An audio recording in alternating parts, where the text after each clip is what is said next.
नको नको, मैं आताच जाएगी। हाथ नको लाओ। चंपा माफ कर दा, हमार गलती नहीं के।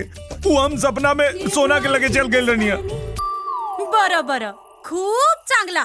सपना में सोना मेम साहब के पास जाएगा और बच्चा इधर मेरे पेट में आएगा। मी काहीच ऐकणार नाही। मैं जाएगी म्हणजे मैं जाएगी। देखा ऐसा मत करा। देखा अगर तू चल जेबू पूरा घर भर के पता चल जाए, सब सत्यानाश हो जाए। हम तो हाथ जोड़ता नहीं, मान जा, दोबारा ऐसा गलती ना होई। सुना ना, मान जा प्लीज, तो के तोरे नेवरा के कसम। नवऱ्याची कसम देला। प्लीज मान जा। मला बीड़ी पाहिजे, बीड़ी लेके आओ। अरे बीड़ी का तू खाता, सिगरेट लेके आवता नहीं। बीड़ी मांगा ना तो बीड़ी लेके आने का।